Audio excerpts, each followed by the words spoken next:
Lebak Selatan itu berada di pesisir dengan pusat-pusat penduduk itu berada di pesisir. Ada 6 kecamatan yang berada di zona rawan tsunami, ada 21 desa yang berada di zona rawan tsunami. Memang sangat khawatir dikala terjadi itu ya, apalagi katanya kalau tsunami yang gede gitu kan, mungkin kampung kami ini hampir habis lah gitu. Hingga saat ini kami menilai bahwa 20% pun belum masyarakat untuk bisa disebut siap menghadapi potensi risiko bencana itu. Kegiatan pengurangan risiko bencana itu bukan kegiatan yang populis. Ya, orang-orang lebih suka bencananya terjadi, orang-orang datang membawa bantuan, menjadi superhero yang kemudian membagikan bantuan-bantuan itu, ada foto yang kemudian diupload dan sebagainya. Sementara di pengurangan risiko bencana itu rata-rata kita banyak tantangan, tidak populis gitu. Gempa Megatrust menjadi isu yang menghantui masyarakat Indonesia belakangan ini. Gempa ini memiliki potensi untuk memicu tsunami besar yang dapat menghancurkan wilayah pesisir dalam waktu. BMKG memperingatkan gempa Megatrust tinggal tunggu waktu untuk mengguncang Indonesia. Megatrust menghantui, warga RI diminta waspada. Fakta gempa Megatrust dan tsunami dari penjelasan BRIN. Kami kan memprediksi kalau ada Megatrust. A'udzubillah min dzalik, semoga tidak terjadi. Megatrust, sebuah nama yang perlahan kembali terdengar, menyusup ke tengah kekhawatiran publik. Apakah ini hanya peringatan atau awal dari sesuatu yang lebih besar?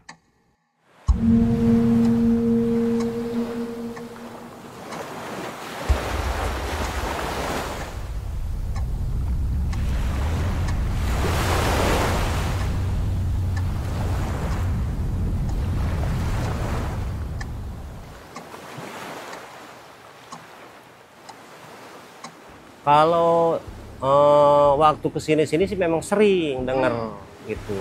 Memang sekarang ini kan lagi genting gitu ya, masalah gempa, ada isu lagi masalah Megatrust apa gitu. Udah dengar, saya dengar. Memang ada kepanikan dari masyarakat setempat, khususnya orang tua wali murid yang ada di sini, karena memang sekolahnya berdekatan dengan pantai dan kemungkinan besarnya ya terjadi Megatrust itu akan ada gitu. Nah, bahkan pertama-tama kan di sini ada sering gempa. Nah, sering gempa di sini. Terus udah gitu orang tuanya menyarankan anaknya untuk tidak sekolah dulu. Khawatir Megatrust itu terjadi pada saat anak-anak ada di lingkungan sekolah. Orang tua tidak bisa melindungi begitu ya. Megatrust adalah zona di mana terjadi pertemuan antara dua lempeng samudra dan benua, sehingga membentuk suatu lokasi yang rawan gempa bumi. Di Indonesia, tempat itu berada di antara zona Eurasia dan zona Indo-Australia, sehingga menyebabkan Barat Sumatera dan Selatan Jawa, Bali, dan Nusa Tenggara rawan gempa. Di zona Megatrust itu ada lempeng samudra dan lempeng benua saling bertabrakan, kemudian lempeng samudranya ini menekuk ke bawah, lempeng benuanya yang menekuk ke atas. Nah, ketika nekuk ke atas di waktu yang kita belum tahu kapan, dia akan membuat suatu getaran yang sangat kuat sampai di sekitaran Mentawai, Sumatera Barat itu ada banyak kerusakan sampai 9 mmi. Nah, jadi kalau di Aceh itu sampai 11 mmi. Nah, kalau di Mentawai itu paling maksimumnya adalah 9 mmi. Kemudian juga di Megatrust Selat Sunda, kalau terjadi seperti itu tadi, ada lempeng samudra menunjam ke lempeng benua, lempeng benuanya naik ke atas, itu akan membuat getaran yang sangat kuat. Kerusakan terjadi di mana-mana, termasuk di Lampung, di Jakarta, di Banten, Jawa Barat. Karena kebetulan ada banyak sekali populasi dan rumah-rumah di sekitaran Lampung dan Jawa, ini menyebabkan banyak kerusakan. Jadi sebenarnya bencana itu bisa terjadi bila mana di tempat tersebut tidak terlalu banyak ada populasi dan bangunan. Tapi karena di daerah Megatrust ini, di tempat padat penduduk, maka kerusakan itu akan semakin banyak. Kalau Megatrustnya itu terjadi gempanya tepat di selatan Banten atau tepatnya di selatan Lebak, maka kekuatan gempanya itu akan sampai magnitudo 8,7 dan intensitas atau guncangannya itu bisa sampai 8 atau 9 MMI, Modified Mercalli Intensity. Nah, kalau gempa dengan sekuat itu, maka rumah-rumah itu banyak mengalami kerusakan di Lebak Selatan. Jembatan-jembatan juga putus. Akses-akses darat itu juga terisolir. Dan yang lebih bahaya lagi adalah tadi tsunami yang ketinggiannya diprediksi sampai 20 meter. Jadi, kapan dan di mana megatrust akan terjadi? BMKG tidak bisa menentukan dalam waktu kapan. Yang bisa ditentukan itu hanya dua, yaitu kekuatan dengan lokasi. Jadi BMKG sudah memetakan di mana lokasi-lokasi gempa besar yaitu megatrust ini akan terjadi. Dan itu ada di garis yang sudah kita buat di peta sumber gempa bumi nasional dari Barat Sumatera, Selatan Jawa, Bali, Nusa Tenggara, menekuk ke Maluku, kemudian terbelah dua di Sulawesi dan di Papua. Nah, kalau yang berikutnya adalah kekuatan, itu juga sudah kita petakan. Di Aceh itu maksimumnya 9,2, kemudian di megatrust Mentawai itu 8,7, di Selatan Jawa 8,7. Nah, di Jawa, Bali, di Bali, Nusa Tenggara, dan sampai ke Timor itu 8,5. Nah, itu sudah kita tentukan sampai ke situ. Tapi kalau kapan sampai ke jam, menit, detik itu kita tidak tahu. Dan juga di BMKG di luar, di negara-negara lain juga tidak ada yang sampai ke situ. Yang kita lakukan upaya yang sama secara global itu adalah memperkuat kapasitas, baik itu dari desa maupun sampai ke pusat. Seperti itu. Desa Situregen, salah satu desa di pesisir Lebak Selatan yang letaknya berhadapan langsung dengan zona megatrust, menjadikannya salah satu wilayah dengan risiko bencana gempa dan tsunami tertinggi di Pulau Jawa. Ketika masyarakat mendengar tentang isu megatrust ini, masyarakat otomatis panik. Dengan beritanya tersiur kabar tinggi gelombang hampir 30 meter, sedangkan masyarakat berada di pesisir pantai kurang lebih 100 meter dari bibir pantai dengan ketinggian ombak 30 meter. Udah tinggal nunggu waktu aja. Dari 2021 kan udah ada isu gempa, isu tsunami.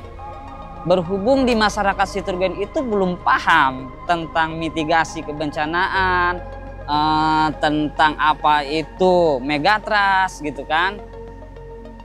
Tsunami belum terjadi, masyarakat Situregen udah mengungsi duluan. Jadi udah panik duluan gitu, udah mengungsi.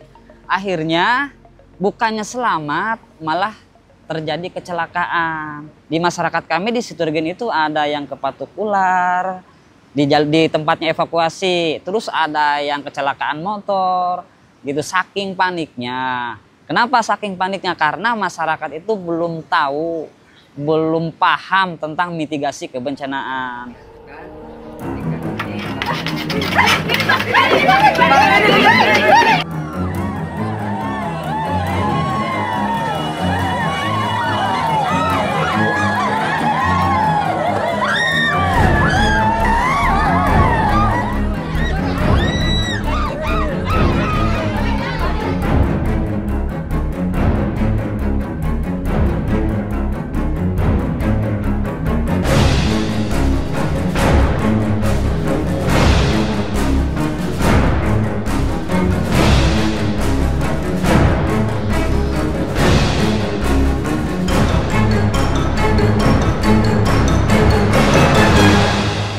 Kalau dari saya sendiri, khawatir mungkin ada ya, pasti ya.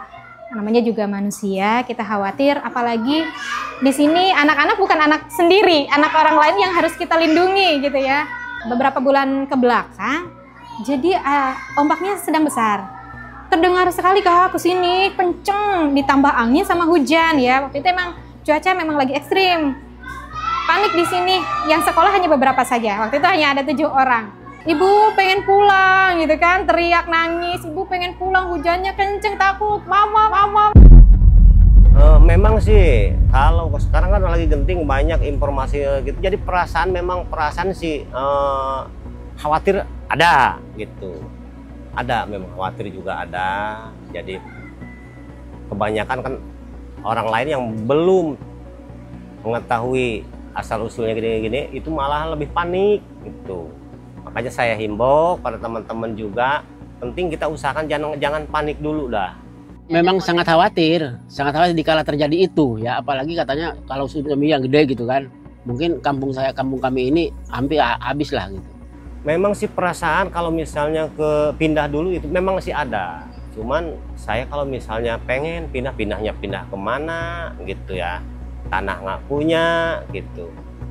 Udah pasrah aja lah sama yang kuasa gitu.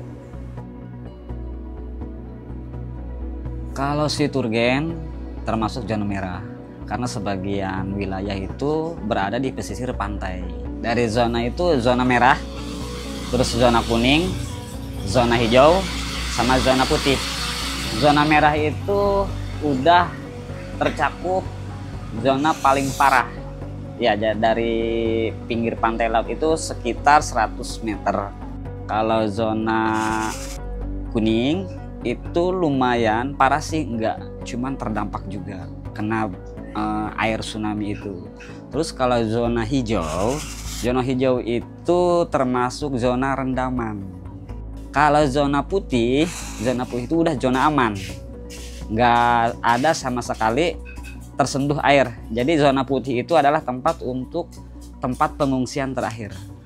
Dilatar belakangi oleh ketakutan dan kegelisahan akan ancaman megatrust, sekelompok masyarakat di Lebak Selatan bangkit, merajut harapan di tengah bayang-bayang bencana.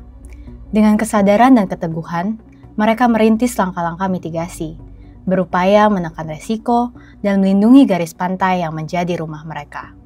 Gugus Mitigasi Lebak Selatan adalah sebuah kelompok masyarakat yang kecil, komunitas yang mencoba urun rembuk di dalam urusan pengurangan risiko bencana yang ada di Indonesia, khususnya fokus kepada mitigasi gempa bumi dan tsunami yang ada di Lebak Selatan. Kita mulai merintis kegiatan mitigasi itu dari tahun 2017 dan sebetulnya di tahun 2015-16 pun kami sudah mulai mewacanakan itu di masyarakat, mulai ngobrol-ngobrol. Destana itu Desa Tangguh Bencana. Di sini kami Destana bertugas untuk sosialisasi ke masyarakat tentang mitigasi kebencanaan. Jadi di kami ini memberi pemahaman ke masyarakat apa itu mitigasi, apa itu bencana. Jadi kami pembelajarannya itu pertama ke tingkat bawah, sekolah dasar, TK, sekolah dasar, ke MTS, terus ke masyarakat. Destana ini adalah sebuah organisasi bentukan dari pemerintah. Biasanya itu mohon maaf, jadi kalau pemerintah sifatnya sekedar dibentuk yang asal itu aja lah. Dan ketika mereka kegiatannya selesai, anggarannya selesai, mereka kalau Destana itu base-nya itu anggaran gitu ya. Jadi ada anggaran mereka jalan, ada anggaran mereka jalan. Sementara kami tidak. Kami ada anggaran, tidak ada anggaran kami jalan. Dan kami merasakan ada potensi yang kami bisa garap, di mana kebetulan Desa Siturgen ini Destananya memiliki etikat baik untuk meneruskan kegiatan Destananya pasca anggarannya selesai. Nah, hari ini kami mencoba mendampingi mereka melakukan berbagai kegiatan sambil mencoba meningkatkan kapasitas Destana untuk nanti bisa menyelenggarakan kegiatan itu secara mandiri di desanya. Kami kan bukan superhero juga yang bisa turun di semua desa. Nah, kami datang, tapi kami berharap bahwa ini akan bisa sustain nanti. Untuk mitigasi daerah pesisir, kita BMKG tentu tidak bekerja sendiri. Kita juga bekerja sama dengan mitra di pemerintah daerah, yaitu BPBD atau Badan Penanggulangan Bencana Daerah. Kemudian juga pemerintah setempat seperti kecamatan, kelurahan, atau kantor desa untuk memperkuat kapasitas, yaitu melengkapi 12 kriteria desa siaga tsunami. Khusus untuk tsunami, itu kita mempunyai patokan atau standar yang kami coba terapkan agar masyarakat disebut sebagai masyarakat yang siaga menghadapi potensi risiko itu. Standar ini ditetapkan oleh IOC UNESCO, di mana ada 12 indikator masyarakat disebut masyarakat yang siaga tsunami. Nah, ke-12 indikator itu harus dipenuhi agar mereka masuk ke dalam diakui sebagai masyarakat yang siaga tsunami. 12 indikator itu yang pertama adalah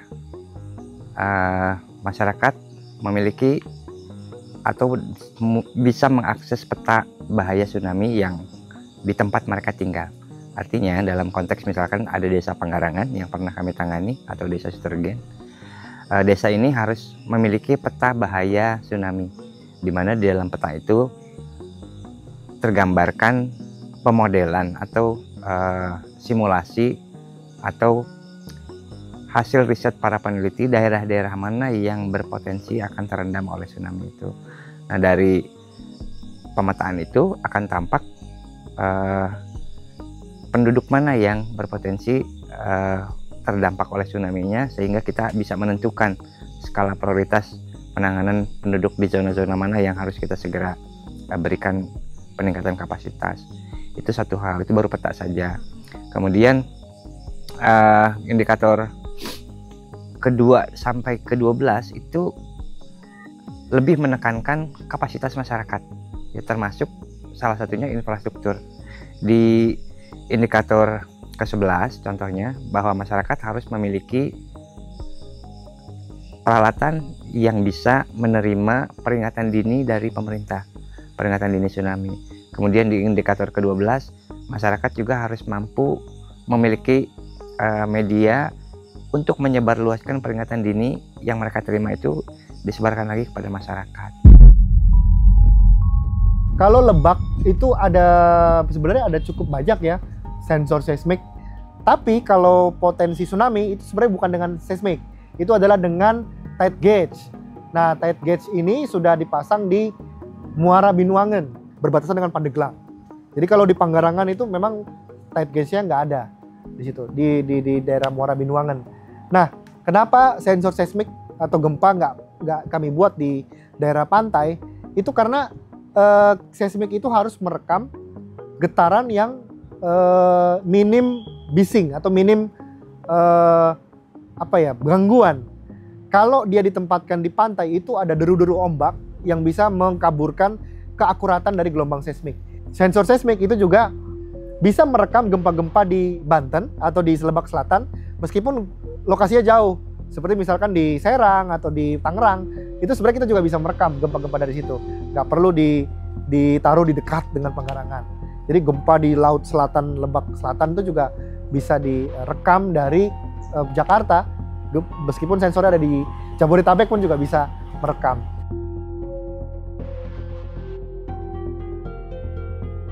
Sampai sekarang BMKG itu fokus kepada gempa ya. Jadi kalau tsunami jelas diawali gempa, namun kita kalau lebih spesifik lagi tanda-tanda alam sebelum gempa atau gempa kuat megatrust, itu banyak pakar yang mulai mempublikasikan itu adanya aktivitas tidak lazim dari hewan-hewan. Seperti misalnya habitat dari hewan-hewan gunung itu sudah mulai lepas dari sarangnya, kemudian juga di laut itu ada ikan-ikan yang dari laut dalam itu sudah mulai mendekat ke permukaan, kemudian juga ada yang mati di sekitaran pantai. Masyarakat juga pertama perlu dibekali dengan literasi. Jadi literasi itu adalah dasar bagi mereka merespon dari informasi ini. Ketika masyarakat abai dengan informasi atau literasi, maka kedepannya dia akan acuh, tidak ikut dengan program pemerintah. Selain sosialisasi, kami di Desa Siturgen melakukan langkah-langkah dengan penanaman pohon mangrove, terus ketapang, pohon ketapang, terus cemara laut. Untuk alat-alatnya juga, alhamdulillah di Desa Siturgen kami sudah mempunyai sirine peringatan dini.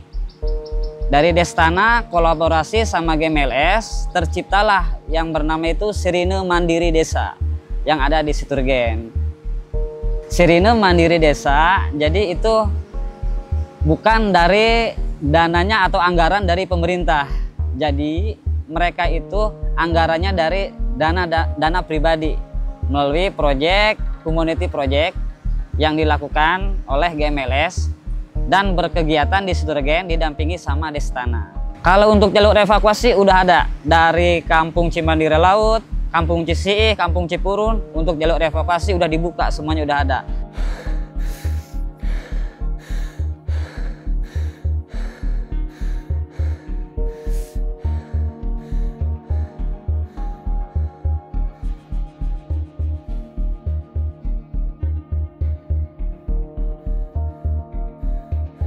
Titik dari laut masuk ke zona merah itu ombak sekitaran nyampe 14 menit sampai 10 menit. Jadi Kampung Cimandiri Laut itu penduduknya ketika ada tsunami datang, mereka punya waktu 10 menit sampai 15 menit untuk lari ke jalur evakuasi. Habis sosialisasi kami melakukan kegiatan evakuasi mandiri. Jadi yang bernama itu Keluarga Tangguh Bencana. Jadi setiap keluarga itu kami mempunyai dan menerapkan ke setiap keluarga itu tentang evakuasi mandiri. Bagaimana caranya penempatan barang-barang di rumah. Terus dengan skala besarnya kami tahun 2024 awal kami melakukan simulasi evakuasi. Bekerja sama dengan GMLS dan BPBD juga hadir di sini melakukan evakuasi simulasi mandiri dan berskala besar juga. Melibatkan banyak pihak, dari pihak desa, pihak kecamatan, dari Koramil, terus dari Puskesmas. Kami libatkan semua pihak dan masyarakat juga. Di luar berbagai langkah mitigasi yang disiapkan pemerintah untuk menghadapi ancaman megatrust, ada kesadaran lain yang harus dibangun, bahwa alam memiliki keseimbangannya sendiri. Sebuah ketahanan yang juga berperan dalam menghadapi bencana. Ekosistem pesisir seperti terumbu karang, lamun, dan mangrove berperan sebagai garis pertahanan alami yang tak tergantikan dalam meredam dampak yang mungkin terjadi. Ekosistem ini mampu menyerap energi gelombang tsunami dan melindungi pantai dari abrasi. Oleh karena itu, program restorasi ekosistem pesisir perlu menjadi bagian dari strategi mitigasi bencana. Kalau mangrove atau vegetasi alami itu BMKG secara ofisial itu tidak ada. Karena penanaman mangrove dan hutan pantai, bakau, cemara udang, dan sebagainya itu adalah upaya dari pemerintah setempat. Karena penghijauan itu tidak masuk dalam program BMKG. Kendalanya di kami itu kalau penanaman pohon mangrove, cemara laut, yang pertama dari ini abrasi. Abrasi laut di Siturgen ini lumayan parah. Jadi ketika kita tanami pohon mangrove, pohon cemara laut, ombak pasangnya itu emang gede sekali. Kita tanami habis sama ombak. Udah itu yang keduanya, di sini itu di Siturgen kan ada yang mempunyai ternak. Jadi ternaknya itu enggak dengan gembala kambingnya itu kan enggak dipantau. Akhirnya pohon ketapang, pohon mangrove dimakan sama ternak seperti kerbau, kambing gitu. Namun, di balik segala persiapan dan langkah mitigasi yang telah dijalankan di Desa Siturgen, muncul satu pertanyaan besar. Apakah semua itu benar-benar cukup? Cukup untuk menghadapi megatrust yang diam-diam menyimpan kekuatan dahsyat? Yang bisa mengguncang tanpa peringatan kapan saja? Belum cukup. Soalnya kan masyarakat taunya nggak mau tahu dia mah. Kalau dibilangin kan nggak bakalan terjadi. Jadi nggak begitu ditanggapi lah sama masyarakat. Sepertinya kurang ya.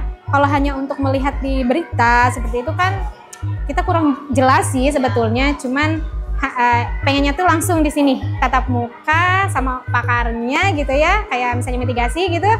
Nah, hingga saat ini kami menilai bahwa belum 20% pun belum masyarakat untuk bisa disebut siap menghadapi potensi risiko bencana itu. Saat sebelum 2020, sebelum media mempublikasikan hasil riset mengenai gempa megatrust yang berpotensi tsunami itu, masyarakat relatif abai terhadap apa yang kami sampaikan bahwa di selatan Jawa ada potensi gempa besar yang berpotensi tsunami. Ketika membangun kesadaran saja sangat sulit, tentu ini berat bagi kita. Awal-awal kami merasakan cibiran, kemudian cemoohan, dan yang lain-lain. Tidak hanya dari masyarakat, bahkan dari internal keluarga kami sendiri seperti itu. Tapi itu lebih karena memang ketidaktahuan. Ketidaktahuan inilah yang kemudian membuat kami malah harus terus bergerak, karena sebetulnya sebagaimana kata seorang jurnalis kebencanaan, Mas Ahmad Arif bilang bahwa gempa bumi dan tsunami itu tidak membunuh.